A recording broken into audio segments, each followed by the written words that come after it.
Hablamos de peregrinos con María y quien es un peregrino realmente de María con María es el padre Javier Soteras, director de Radio María, quien regresa nuevamente aquí en este espacio de enseñanza desde el Magisterio de la Iglesia. ¿Cómo te va, padre? Bien, muy bien, gracias a Dios. Me sumo al camino del programa del Pan Nuestro, retomamos las enseñanzas del Magisterio, estamos recorriendo la enseñanza de la Iglesia de América Latina en la quinta conferencia, episcopal latinoamericana celebrada en el Caribe. De todo lo que hemos hablado acerca de la condición discipular y misionera que lleva adelante la Iglesia, que es el corazón del contenido de Aparecida, queremos concentrarnos hoy en principio en los fieles laicos. Veamos hasta dónde avanzamos. Creo que podemos al menos seguro concluir con esta perspectiva. Después, si podemos, hablamos de los consagrados. Hay mucha tela para cortar respecto de los fieles laicos. Recordamos que en el proceso de renovación y de conversión de la Iglesia, que ya lo plantea el texto de Aparecida, donde su redactor ha sido Jorge Mario Bergoglio, después el Papa Francisco, y que ve reflejado particularmente en su Carta Magna o en su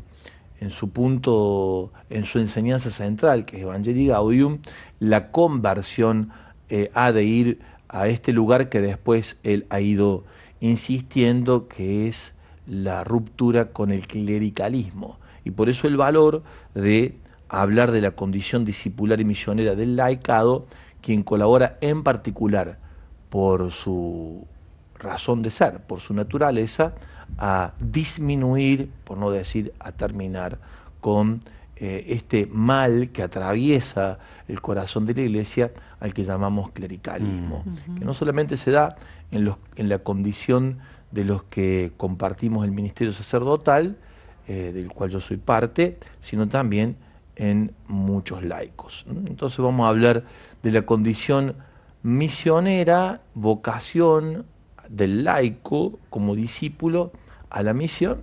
Comenzamos a compartir el texto a partir del número 209. Allí retomamos entonces el texto del documento conclusivo de Aparecida en este capítulo dedicado a los fieles laicos y laicas, discípulos y misioneros de Jesús, luz del mundo. Ya el punto 209 comienza con una descripción. Dice: los fieles laicos son los cristianos que están incorporados a Cristo por el bautismo, que forman el pueblo de Dios y participan de las funciones de Cristo, sacerdote, profeta y rey. Ellos realizan, según su condición, la misión de todo el pueblo cristiano en la Iglesia y en el mundo. Acabas de leer, Belén, el texto en la síntesis de lo que va a desarrollar a posterior. Acá está dicho todo.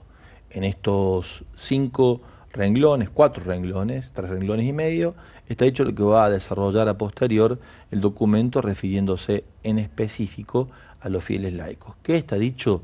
Que la condición laical, por la gracia bautismal, es pertenencia al cuerpo de Cristo en el ejercicio de la triple misión profética, sacerdotal y de realeza, decimos también, de pastoreo, es la otra traducción que podríamos hacer. El rey en Israel es un pastor. David, la condición pastoral, por lo tanto hay que identificarla con esta dimensión que aparece ya en el Antiguo Testamento y es propio de la naturaleza laical. ¿Y dónde lo ubica a esa misión? En 2 lugares, digamos así, al mismo tiempo, en el corazón del mundo y en la Iglesia. En el mundo, va a decir el texto, es el lugar más apropiado, en torno al cual, pero también el fiel laico desarrolla su vocación como tal, como fiel laico perteneciente a Cristo por gracia bautismal, en el corazón de la Iglesia. Y continúa el texto. En el número 210 dice: su misión propia y específica se realiza en el mundo, de tal modo que con su testimonio y su actividad contribuyan a la transformación de las realidades y la creación de estructuras justas según los criterios del Evangelio. Pensemos en la necesidad de la conciencia de esa pertenencia sin necesidad de pedir permiso a nadie para ejercerla y para reflejar el rostro de Jesús en las actividades del mundo donde en lo social, en lo político, en lo económico, en lo científico, en lo cultural, en lo que la profesión o el servicio que uno presta, está llamado a reflejar los dones de Jesús para el mundo como sal y como luz en el corazón del mundo por la gracia bautismal, por el don de la gracia bautismal, como sacerdotes, dice el texto en el número anterior, es decir, como aquellos que tienen la fuerza de la intercesión y generar puentes entre el mundo y toda su lógica y su autonomía propia en su naturaleza y Dios y en el sentido trascendente en Cristo. Esa condición de madurez de la persona, del laico, es lo que le permite poder hacer presente dentro de la autonomía del corazón del mundo los rasgos de Jesús presente en el corazón de la humanidad. Pero también la condición profética, es decir, hacer aparecer la mirada, la voz, la perspectiva de Jesús en las realidades del mundo según cuánto uno entiende desde el discernimiento han de ordenarse las realidades del mundo a favor del proyecto de Dios. Y eso hay que pensar en el ámbito de la familia, en el ámbito de la empresa, del mundo obrero, en el ámbito de la cultura, en el ámbito de la educación, de la ciencia, en el ámbito del ejercicio de la vocación nuestra, periodística. Es decir, en los lugares donde somos convocados por lo que vamos siendo en el mundo, a hacer presente el rostro de Jesús y su perspectiva, el hacia dónde han de orientarse a razón del proyecto de Dios las actividades que realizamos. Claro, sin imponer, sin querer tampoco bautizar toda realidad, sino testimoniar. Esta es la palabra clave, ¿no? Es decir, no clericalizar el mundo, no bautizar el mundo, tampoco cristianizar el mundo, sino testimoniar el mundo. Claro, acá lo dice clarísimo en la última partecita, dice, tienen el deber de hacer creíble la fe que profesan, mostrando autenticidad y coherencia en su conducta. Sí, porque el riesgo cuál es aquí, que uno tiene claro hacia dónde hay que ir con el mensaje y lo que estaría en discernimiento, uno entendiendo que hay que orientar la actividad humana a razón del proyecto de Dios y puede querer volver a una sociedad de cristiandad, donde a la fuerza, con imposición y de manera proselitista, establecer condiciones de comportamiento, de ética, a la fuerza, vuelvo a repetir, cosas que quien es interlocutor plural en otros ámbitos donde nos movemos, ni lo ve, ni lo entiende, ni lo comparte. Y pasa eso hoy, padre, en la iglesia, ¿o no? Ocurre esta situación. Sí, claro que ocurre. Nos ocurre. Ocurre porque nos cuesta salir del esquema de cristiandad.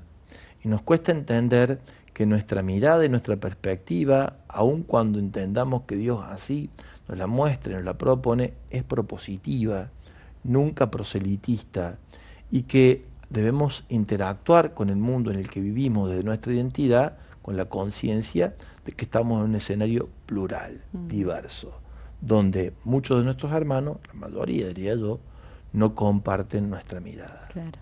Con esto que decía Cristian de qué es lo que ocurre también con cierto actuar que tenemos como laicos, pensaba cómo se ha ido transformando también y cómo en el camino uno va aprendiendo a ser laico, a compartir su fe y, como decías, padre, en los distintos ámbitos que son muy distintos, desde formación, de estudio, trabajo, amistades.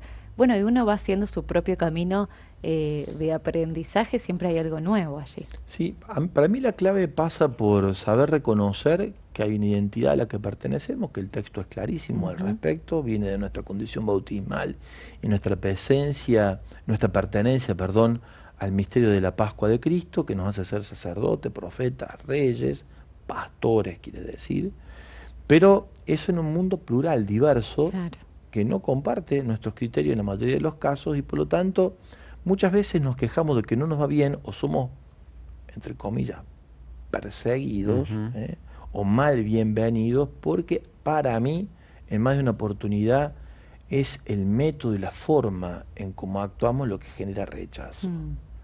Porque viene de la mano de un cierto proselitismo o imposición, más que por la vivencia testimonial de lo que en coherencia intentamos vivir en el Evangelio. Es contagiar, Claro, no imponer. Contagiar, atraer. Atraer. Atraer como perfume, Sí, sí, ¿no? sí. El perfume de lo que sugerimos Claro. como camino.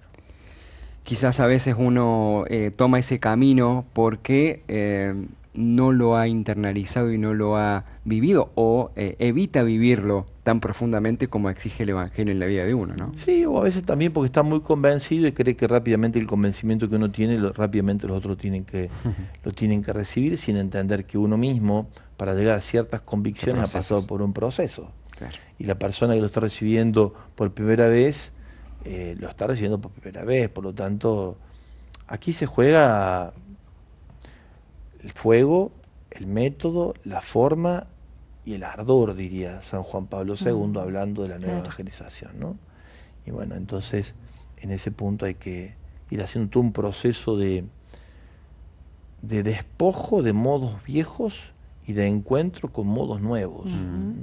Los modos viejos tienen que ver con la sociedad de cristiandad. Los modos nuevos tienen que ver con una presencia del Evangelio en la sociedad plural, con la identidad propia que nos caracteriza, reconociendo que somos, como decía Benedicto XVI, minoría hoy en el mundo, y que a partir de ese lugar tenemos que una vez más comenzar la tarea de la evangelización, que tiene en el centro el primer anuncio. No tanto las consecuencias que se derivan del primer anuncio. Cuando nosotros vamos por las consecuencias que se derivan del primer anuncio rápidamente, lo que hacemos es poner un sesgo ético o moral al comportamiento de las personas que todavía no se encontraron con Jesús, ¿no? Y entonces moralizamos la fe, más que la proponemos en una manera auténtica, gozosa, para ser vivida, para ser compartida. Bien. Allí continúa después en el punto 211 una linda referencia sobre las tareas también como laicos. Dice, también están llamados a participar en la acción pastoral de la Iglesia, primero con el testimonio de su vida y en segundo lugar con acciones en el campo de la evangelización, la vida litúrgica y otras formas de apostolado según las necesidades locales bajo la guía de sus pastores. Ellos estarán dispuestos a abrirles espacios de participación y a confiarles ministerios y responsabilidades en una iglesia donde todos vivan de manera responsable su compromiso cristiano. A los catequistas, delegados de la palabra y animadores de comunidades que cumplen una magnífica labor dentro de la iglesia, les reconocemos y animamos a continuar el compromiso que adquirieron en el bautismo y en la confirmación. Hermoso texto, hermoso. Ha hablado sobre la necesidad de la presencia laical en el corazón del mundo y ahora, como decía en la introducción, lo refiere a la Iglesia, en el corazón de la Iglesia, en la diversidad de servicios apostólicos y ministerios que se abren y que hay que seguir abriendo dentro de la Iglesia, la ministerialidad, para que todos encuentren lugar en ella, en lo que hace esa identidad. Y en la medida en que el perfume del Evangelio va ganando la convivencia de nuestro ser y hacer eclesial, en esa misma medida la comunidad va pluralmente dando espacio a todos. En la casa de mi Padre, dice Jesús, hay muchos lugares. Hay muchos lugares. Entonces, en la casa de Dios tiene que haber espacio para todos. Nadie se puede sentir excluido, ni tampoco nadie, no puede estar todo amontonado, digamos, ¿no? Todos haciendo todo el tiempo lo mismo, y no. Necesitamos diversidad de servicios y ministerios dentro de la Iglesia que ayuden de manera orgánica y colaborativa al desarrollo de la pastoral de la Iglesia. Y ahí recalca una muy especial, que es la de la catequesis, ¿no? Que es la catequesis en todas sus dimensiones, la de iniciación, la permanente, la que incluye el primer anuncio, aunque catequesis específicamente se dice de aquello que de manera articulada y sistemática se da como enseñanza a quien ha empezado un proceso de evangelización que conduce a algún sacramento o a la vivencia más profunda de la fe en la vida propia, digamos, ¿no? El problema que tenemos nosotros, como hemos compartido otras veces en este espacio, es que nosotros sacramentalizando la fe, sin haber hecho proceso de evangelización, terminamos dando desde la catequesis muchas veces el sacramento a personas que no han podido hacer una vivencia de encuentro personal con Jesús, y entonces aparece por encima de esa primera necesidad una serie de doctrinas y de enseñanzas que no tienen arraigo en la persona porque no ha terminado por encontrarse con Jesús. Y entonces el sacramento aparece casi como un trámite religioso o piadoso, más que como una presencia sacramental de Cristo que con su gracia hace eficaz lo que nos ofrece en el sacramento que nos da. Y ahí hay un problema serio de la evangelización. Pero justamente como venimos de un proceso de cristiandad, se supone que todo el mundo se bautizaba en la sociedad cristiana, todo el mundo hacía la confirmación, todo el mundo se casaba por la iglesia, todo el mundo recibía el sacramento de la unción, se confesaba, y eso no ocurre hoy. Eso no ocurre. Y entonces, ¿por dónde hay que caminar? ¿Qué hacemos? ¿A qué nos dedicamos ahora? En Evangelii Gaudium el Papa es muy claro, y también en Aparecida, el corazón del proceso misionero de pasar por recomenzar con el primer anuncio. Y este es para todos, o sea, anunciar a Jesús vivo. Después, yo creo que ahí hay que poner todos los esfuerzos. Después, todo lo demás es consecuencia de esto, del primer encuentro. Sí. A esto, de alguna manera, en el punto número 212, dice: para cumplir su misión con responsabilidad personal, los laicos necesitan una sólida formación doctrinal, pastoral, espiritual y un adecuado acompañamiento para dar testimonio de Cristo y de los valores del reino en el ámbito de la vida social, económica, política y cultural. Es clarísimo, porque sobre todo cuando se va madurando en la identidad con Jesús y en el mundo queremos ser testigos de esa identidad con Cristo, hay ambientes donde la formación de la doctrina social de la Iglesia puede aportar muchísimo para entender cómo se ha de encarnar en la propia vida el mensaje de Jesús en ámbitos que son muy complejos, sobre lo cual la Iglesia hace mucho más de 100 años, particularmente a partir de Rerum Novarum, avanzado muchísimo en la profundización de las consecuencias que se siguen del Evangelio en ámbitos de muchísima complejidad en la cultura. Y entonces, no para bajar con un manual, sino para tener herramientas más sólidas de donde afirmarse para poder dar sencillo testimonio del Evangelio de Jesús en el mundo. Podemos hacer una primera pausa, Padre Cristian, y ya, Padre, que mencionabas la importancia de este primer anuncio, poder hacer memoria quizás cada uno como laicos, todos. ¿De quién fue? ¿Cómo fue nuestro primer anuncio y cómo fue nuestro camino como laicos también? ¿Cómo nos encontramos hoy en este recorrido? Y empezar a poner en común entonces las vivencias de cada uno vía WhatsApp. 3518-171-593, te recordamos allí para que dejes tu mensaje por escrito o grabado de menos de un minuto. Aquí estamos en este ciclo de enseñanzas del Magisterio de la Iglesia. Ahí estamos. Al número 213, un número que hace referencia a la tarea de evangelización de la Iglesia como cuerpo en su conjunto, donde los fieles laicos tienen una particular dimensión, como decía allí recién el documento, en el mundo y en la Iglesia. Esa le deviene, como decía el texto en el comienzo, de su condición bautismal. No es un agregado que se suma a otra tarea que hace la Iglesia, sino que responde a su identidad. Exige por parte de todos nosotros, y de los pastores en particular, claro, una conciencia de apertura que nos saque de aquellos lugares donde hemos cosificado o hemos de alguna manera estigmatizado a la Iglesia, en que la tarea es de los consagrados y de las consagradas. Y en todo caso, el resto colabora con nosotros. Y no, el texto está diciendo en su primer párrafo que hace a la identidad del bautismo la condición de evangelizador. Lo cual quiere decir que todo bautizado tiene que, de alguna manera, tenemos que pensar realmente cuál es el don con el que Dios unge mi identidad de bautizado para ponerlo al servicio de la Iglesia y en el mundo. Y eso es una respuesta personal. Nadie la puede exigir a alguien, ni tampoco uno la puede inventar o rápidamente encontrar. Es un proceso personal. Sí creo que el número 213 hace referencia a la necesidad de acompañar estos procesos. Y ocupa un lugar muy específico quienes pastorean. Cuando hablamos del pastoreo, me parece, por lo que decíamos antes también, hay que identificarlo con quienes somos pastores por la gracia de ser consagrados o por la gracia de la consagración, pero también el pastoreo laical en las comunidades asociadas respecto de este mensaje, o de este servicio. Sí, adelante. Cómo la misma comunidad acompaña, padre. Claro. Pienso en casos concretos cuando uno se acerca a una parroquia, quién me recibe, quién me invita a ser parte de los servicios, cuáles son las puertas que se abren en ese lugar. Creo que en esta dimensión del pastoreo que nos decías, también se empieza a abrir un poquito más, se empieza a reducir ese clericalismo que nos decías. Sí, en eso no es tan sencillo, ¿no?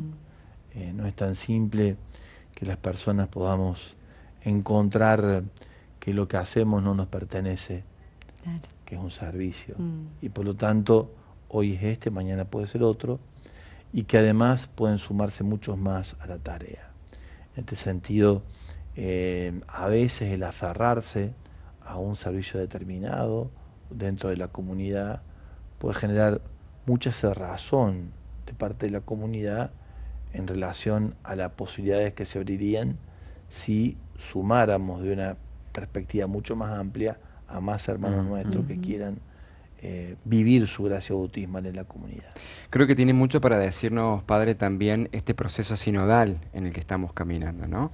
En el cual nos pone desde una perspectiva distinta al mirar al pastor y al mirar también nuestro camino. Reafirma un poco lo que en Aparecida está apareciendo y le da un empuje, podríamos decir, como empuje, un empuje Claro. nuevo, con fuerza nueva. Sí, para mí el sínodo de la sinodalidad en esta etapa del magisterio de San Juan, de Francisco, dice Santo, en esta etapa de Francisco, es la respuesta al mal del clericalismo. O sea, si él vino por la reforma de la Iglesia, como lo planteó en el comienzo de su pontificado, para mí, o en humilde opinión, en el espíritu de la sinodalidad y en el método de la conversación en el espíritu, como forma de llevar adelante la sinodalidad, en discernimiento comunitario están las posibilidades que se abren delante de nosotros a romper con modos anquilosados de ejercicio de la ministerialidad bautismal de una forma muy clerical. En el ¿Por qué? doc- Perdón, sí. porque se pone en diálogo orgánico toda la comunidad y lo que establece la identidad desde la misión es el discernimiento, es lo que Dios pide aquí y Claro. ahora.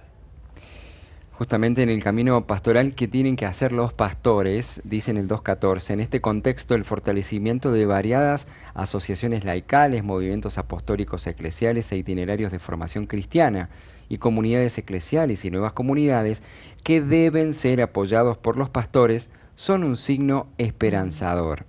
Ellos ayudan a que muchos bautizados y muchos grupos misioneros asuman con mayor responsabilidad su identidad cristiana y colaboren más activamente en la misión evangelizadora.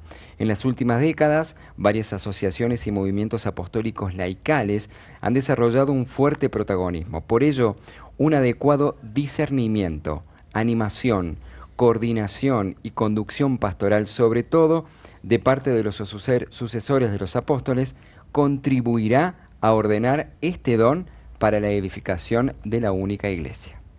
Sí, para muchos, después del concilio, se produjo un Pentecostés en este sentido, con la aparición de muchas asociaciones, fundaciones, que en el ámbito de lo de todos los días, la nuestra es un ejemplo, digamos, sencillo, ¿no? Encarnan desde el ejercicio de la ministerialidad, en este caso que nos toca a nosotros en la comunicación social y en las obras de caridad, este modo de estar en el mundo con un mensaje amplio, encarnado del Evangelio según el concilio.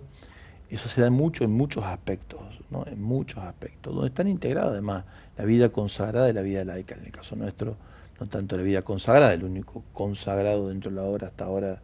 Después hay mucha consagración bautismal, pero consagrado como ministro soy yo, pero siempre digo que la obra es mucho más laical que de personas consagradas. Y en eso es bueno que sea así, que así sea. El pastor, en este caso, es el que acompaña los procesos que la comunidad laical, en su gestión de lo de todos los días, va llevando adelante con la vocación propia, en este caso, la comunicación. Claro. Pero se podría hablar de obras de caridad, de obras de hospitalidad, de educación, de política. Vengo impactado por la comunidad de San Egidio en Roma, ¿no? La comunidad laical fuertísima, pero fuertísima, realmente con mucha incidencia en la vida política de Roma, de Italia, donde hay entre otros algunos obispos, cardenales también que han participado de ello, pero fuertemente laicos que llevan adelante obras de caridad que inciden particularmente en políticas de Estado y que en esos días que yo estaba por allí habían cumplido creo que 20, no sé cuántos años, la verdad.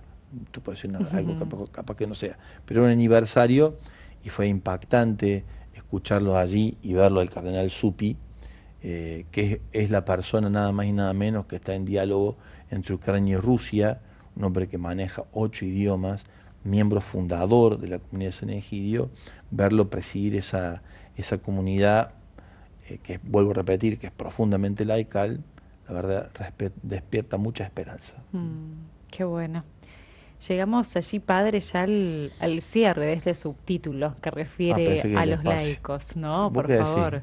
No, por ahora estamos hablando solo de los laicos bueno. Y ya me parece que la semana próxima hablaríamos un poco más de vos, padre, porque refiere a los consagrados y consagradas, pero para cerrar este subtítulo, por último hay un reconocimiento, dice allí el texto, reconocemos el valor y la eficacia de los consejos parroquiales, consejos diocesanos y nacionales de fieles laicos porque incentivan la comunión y la participación en la Iglesia y su presencia activa en el mundo, la construcción de ciudadanía en el sentido más amplio y la construcción de eclesialidad en los laicos es uno solo y único movimiento.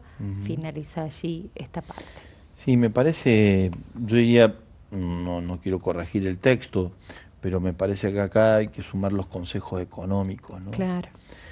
Los consejos pastorales y los consejos económicos, porque finalmente todo proceso de evangelización en el mundo supone un soporte económico que le dé sustento y por lo tanto a la tarea y a la misión que lleva adelante la Iglesia en cualquiera de los ámbitos donde corresponde, siempre tener bueno un fuerte consejo económico que le dé posibilidades a las iniciativas de tener continuidad y hacerla cada vez más sólida, en su servicio, ¿no?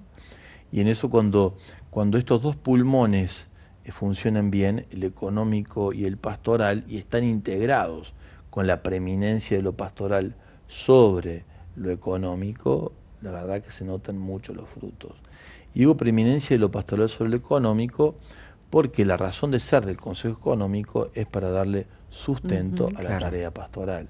No existe por sí mismo, es decir, no se consiguen ni se desarrollan fondos a razón de solamente por la razón de conseguir fondos, sino en función de los objetivos pastorales que siguen por delante. Bien.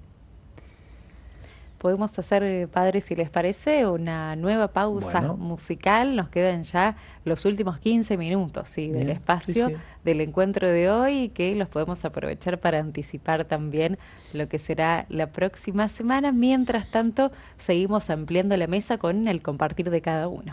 3518-171-593. Continuamos hoy en Enseñanzas desde el Magisterio de la Iglesia con la bienvenida nuevamente del Padre Javier Soteras, que nos acompaña aquí en vivo, y estuvimos, Padre, compartiendo el punto 209 de este capítulo del documento de Aparecida, que decíamos nos habla de los laicos, pero después esto continúa y se pone aún más interesante para hablar de la vida de los consagrados y después también de la vida de de los miembros que han dejado la Iglesia y se han unido a otros grupos religiosos. En todos los casos, cuando habla de consagrados y habla de los fieles laicos, como es siempre de la perspectiva bergogliana, digamos, de la discipularidad en la misión, es la misión la que configura el rostro renovado de una u otra condición. Y en este sentido va a insistir mucho en el documento, y hablando acerca de esto, se detiene, como bien decías Belén, a ver las distintas salidas hacia movimientos religiosos, a veces cristianos, a veces no cristianos, pero que más lo identifica con lo sectario, el texto, digamos, ¿no? Que hay mucho en América Latina. Una transferencia de gente que, siendo católica, cristiana, pasa a algunos tipos de sectas religiosas o distintos movimientos religiosos que no están identificados plenamente en la comunión con el don eclesial o con la vida cristiana, o con los cristianos, ¿no? Entonces, bueno, hay dado una serie de perspectivas a las cuales valerse, pero me parece que lo dejemos, si les parece, Dale. para el próximo encuentro. Sí. Nos quedan 10 minutos. Sí, nos queda poquito tiempo para todo lo que implican estos temas, pero qué lindo verlos vinculados también. Sí, porque ahí está una parte importante, sobre todo en el último tema, el tema de la ida de muchos de nuestros hermanos a otros credos, una parte importante de los desafíos que tiene la Iglesia y de la revisión que ha de hacer de la tarea que realiza. Sí. Recién me quedé con algo que dijiste, padre, que me dio vuelta en el corazón, que es el tema de la preeminencia de la misión, que de alguna manera es la misma misión para todos, pero desde distintos lugares como parte de un cuerpo, ¿no? Claro. Para poder entender según la vocación que cada uno tiene. Y dentro de la vocación que cada uno tiene, el llamado particular que Dios le hace a cada uno de nosotros, que es bien distinto, digamos, ¿no? Y los rasgos personales que cada uno de nosotros tiene, siempre integrado en el misterio de la comunión. Claro. Que es como en la diversidad tan amplia se puede establecer un vínculo de comunión tan profundo. Allí lo que ha de prevalecer es la caridad. La caridad es la que nos integra en el ejercicio común de nuestra ministerialidad. Y eso también después seguramente es lo que deja muchos frutos en la Iglesia, cuando los laicos pudieron encontrar su lugar, su vocación, su forma de desplegar su vocación, también eso deja sus frutos y se nota además. Y se nota cuando toman vuelo propio per se, digamos, ¿no? Y hay que acompañar, hay que saber tener la sabiduría de saber darle cabida a que puedan avanzar y que sin pedirle permiso a nadie, ¿no? Ninguno de nosotros a la hora de evangelizar tiene que pedirle permiso a nadie.